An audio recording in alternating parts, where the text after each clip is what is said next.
Para mim, o mais importante na vida é termos uma mente religiosa.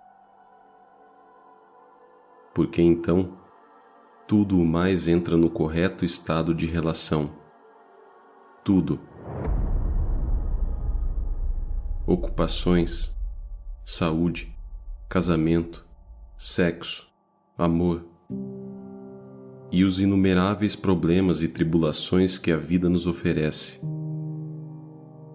Tudo é compreendido. A mente religiosa não é uma coisa facilmente alcançável, mediante a leitura de uns poucos livros, a audição de uma série de palestras, ou por nos exercitarmos para uma certa postura.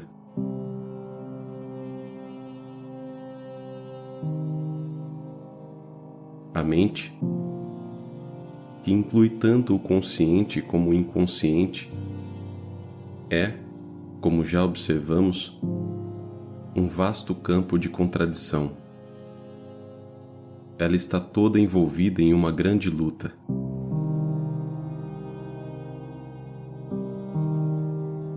Dilacerada por muitos conflitos, batalhas e choques do desejo. Em tais condições, a mente não tem possibilidade de compreender o que significa ser religioso. O que quer que se faça, mesmo que se vá à igreja, se lê livros sagrados, ou se executa qualquer das demais coisas que costumamos fazer, em nossas pueris tentativas para descobrir se há Deus, se há vida futura, etc.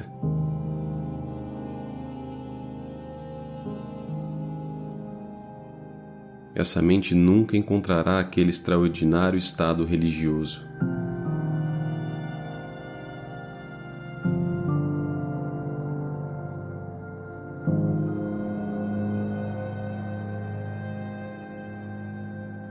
Este é um problema muito complexo, e para o examinarmos, necessitamos de uma mente que seja capaz de olhar,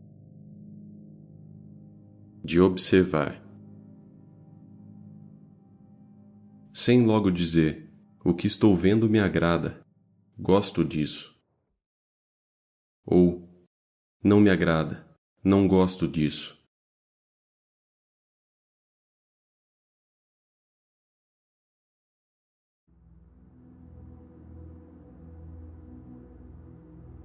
Necessitamos de uma mente científica, uma mente que não se desfigure,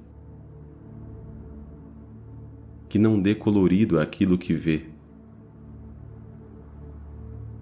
O importante é produzir uma transformação no mesmo processo de nosso pensar, na própria matriz, na própria composição da mente.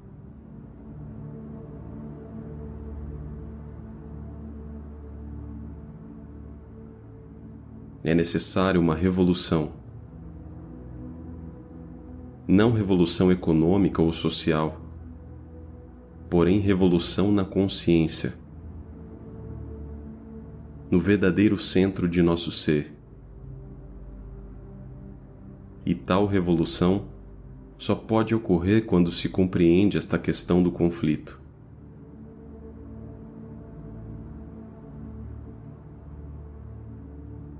O conflito, em qualquer nível da consciência, superficial ou profundo, é o fator da deterioração.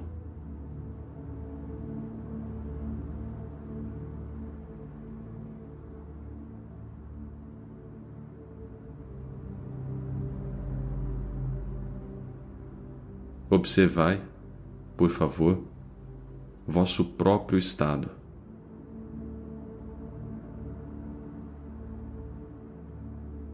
Mas, de que maneira vos observais?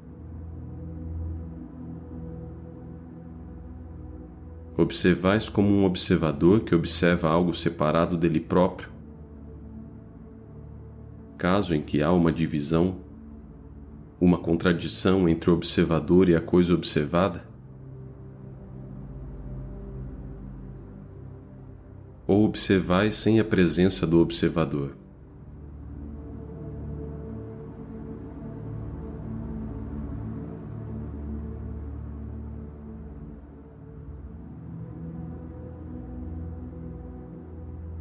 Segue isto, por favor, porque é importante.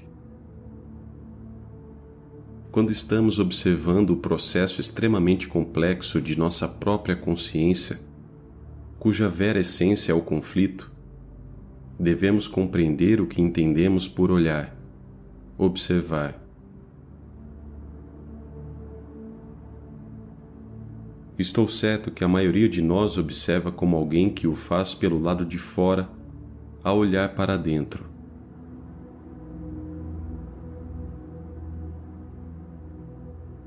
Estais cônscios de vossos conflitos, e estais a observá-los como censor, como juiz, como observador separado da coisa observada. É isso que em geral fazemos, e é isso que nos impede de compreender esta coisa tão complexa que se chama conflito. Seu enorme peso, seu conteúdo e suas variedades. Quando observais como quem está de fora a olhar para dentro, criais, sem dúvida, conflito. Não achas?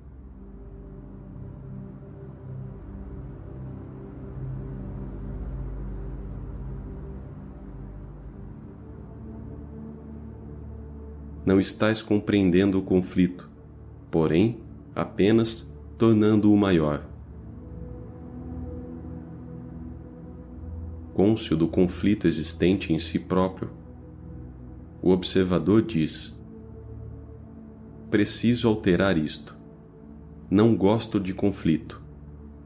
Gosto do prazer.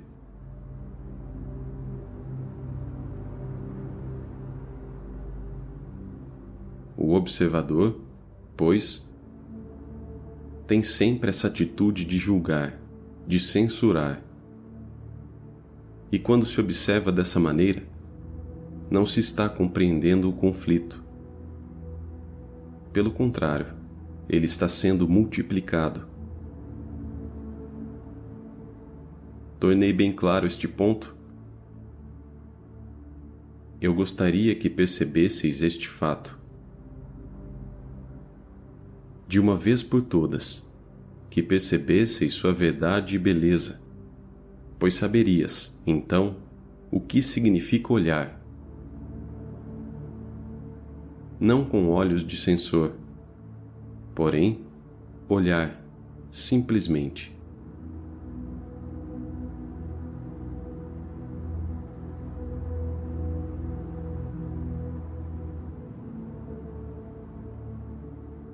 Se olhardes com os olhos de censor, ireis aumentar vosso conflito.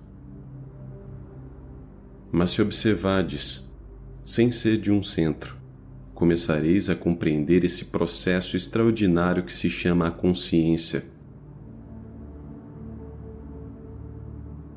que é a própria essência do conflito, da luta, que é um lutar incessante para vir a ser, reprimir, alcançar.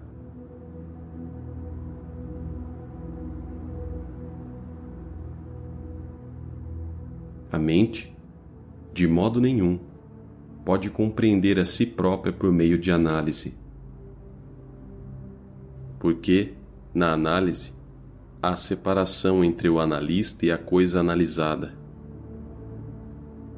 E, por conseguinte, conflito crescente e contínuo.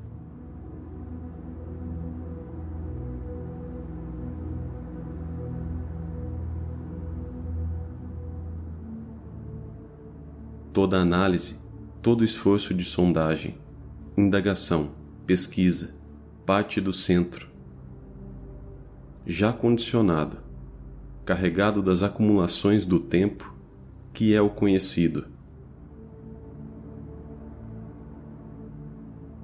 Há, de certo, diferença entre percepção e análise. Se vê com certa clareza esta diferença, então ficará também claro que a análise não produz nenhuma revolução. A análise poderá ajudar-vos a ajustar-vos à sociedade, a remover algumas de vossas peculiaridades, de vossas idiosincrasias, de vossas neuroses. Mas não é disso que estamos tratando.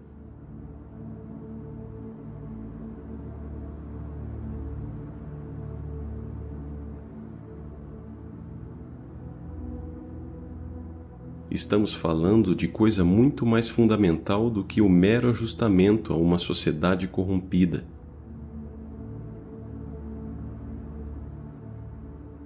Análise supõe analista e coisa analisada. O analista é o censor, o juiz que examina, que interpreta, que condena ou aprova o que se está vendo. E, por conseguinte, cria mais conflito. Não é isso, absolutamente, o que estamos fazendo. Estamos fazendo coisa completamente diferente. Isto é, tratando de compreender o conflito existente. Não só no exterior, no mundo, mas também em nosso interior.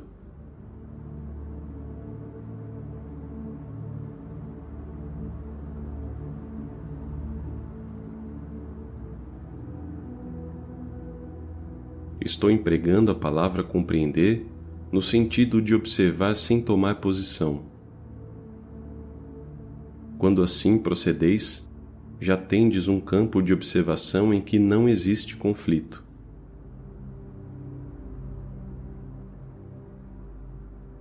Não sei se estáis percebendo a verdade disso.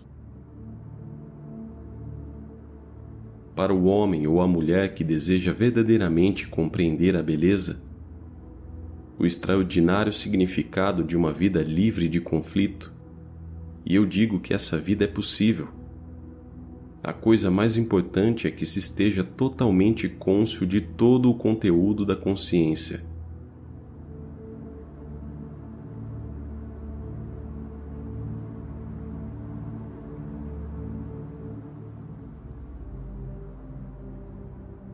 Estar totalmente cônscio não significa analisar, porém, simplesmente observar.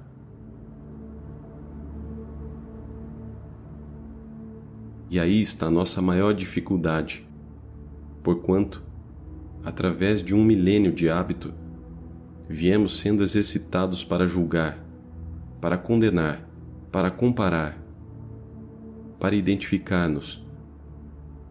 Esta é nossa reação instintiva. E, por conseguinte, nunca observamos realmente. Somos exercitados desde a infância para adquirir conhecimentos, competir.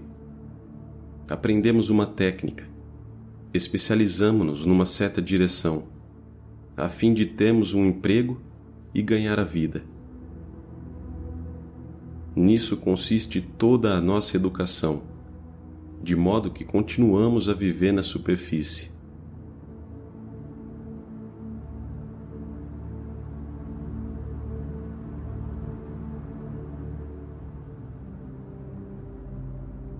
Assim, podeis, vós que viveis num mundo feito de conflito, que mantém o conflito através de preenchimentos e frustrações, e que exige que também vivais em conflito, num estado de autocontradição.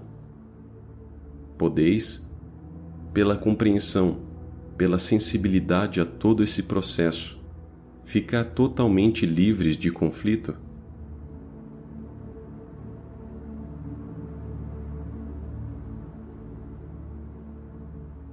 Por certo, só a mente sem problemas, sem as cicatrizes do conflito, é inocente. e só a mente inocente pode conhecer o imensurável.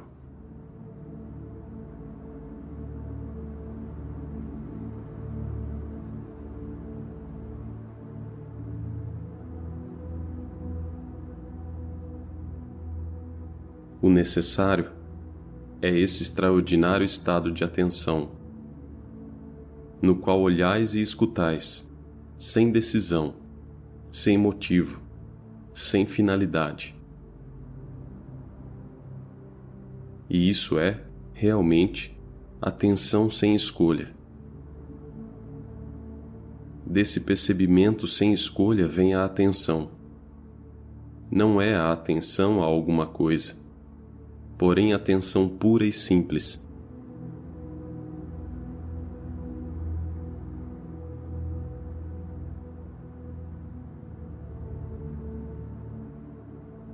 Um estado de total atenção, sem desejo de experiência. Nessa atenção não há desejo de mudança. E quando há essa atenção total, vê-se que já não há objeto. Por conseguinte, existe espaço, e em virtude desse espaço, silêncio completo.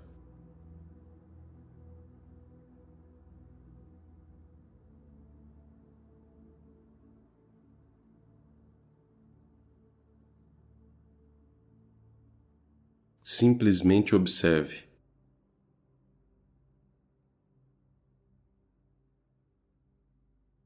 Observe sem escolher. A observação é a total negação da análise.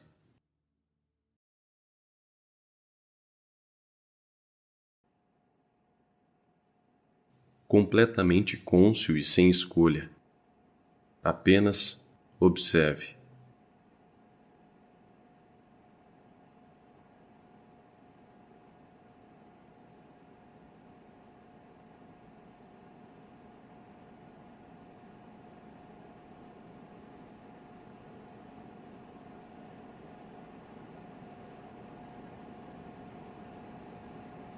Agora, um momento.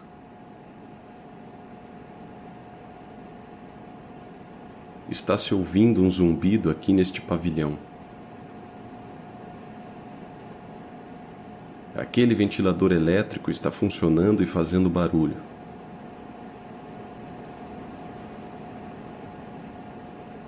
De que maneira escutais isso?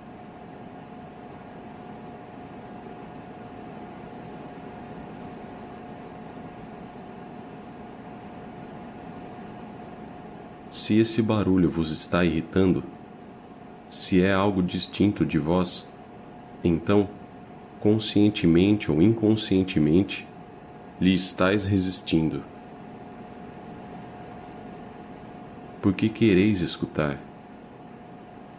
Mas se aquele barulho, o zumbido do ventilador, faz parte de vossa atenção, não há então resistência. Vós sois aquele barulho.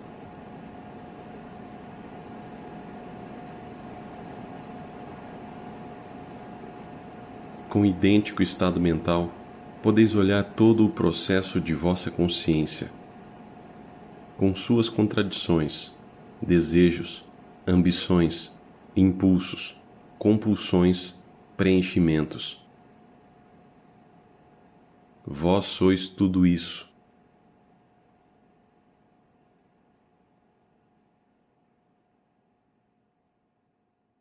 Não sois um observador que está olhando algo separado de si próprio. Por conseguinte, não há resistência.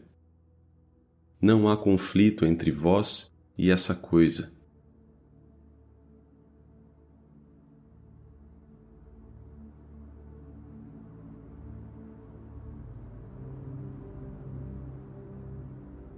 Enquanto houver separação entre pensador e pensamento, haverá necessariamente conflito.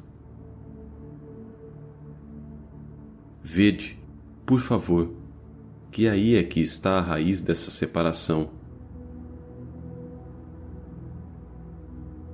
e toda forma de conflito embota a mente, gasta o cérebro, paralisa e insensibiliza o cérebro. Assim, para se produzir o estado livre de conflito, é necessário compreender essa divisão.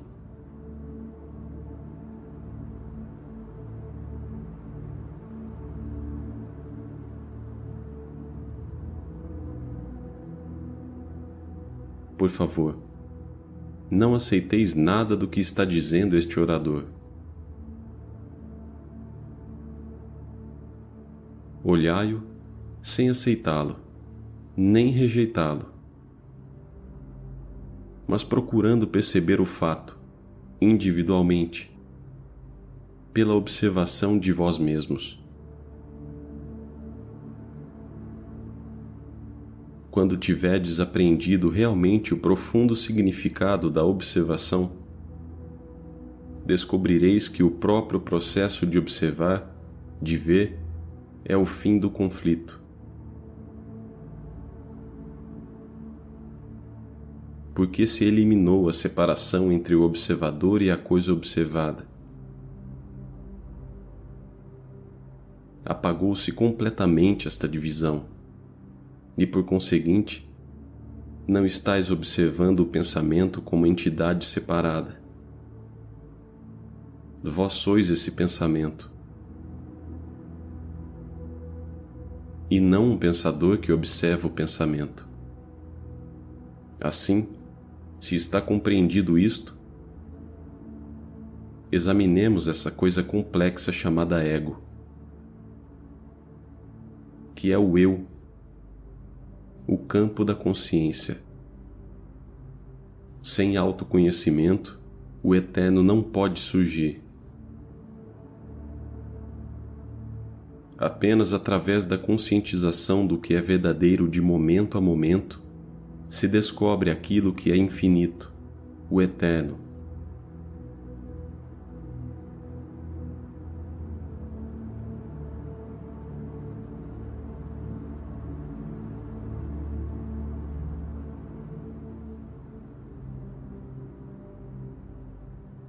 Quando não conhecemos a nós mesmos, o eterno se torna uma simples palavra, um símbolo, uma especulação, um dogma, uma crença, uma ilusão para onde a mente pode fugir. Mas se a pessoa começa a compreender o eu em todas as suas atividades, dia a dia, então nessa própria compreensão, sem qualquer esforço, o inominável, o eterno, surge.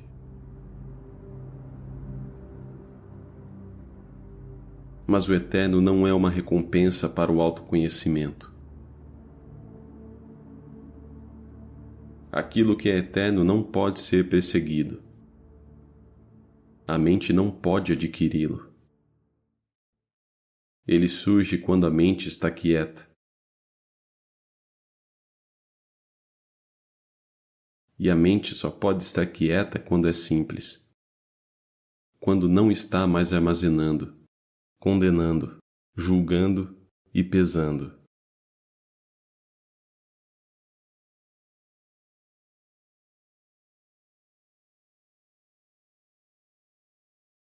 Só existe a observação. Então a consciência começa a revelar seu conteúdo. Não só da consciência superficial, senão das camadas profundas, o conteúdo total da consciência.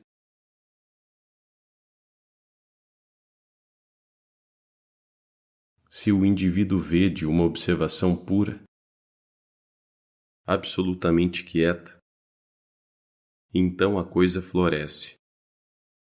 A consciência abre suas portas.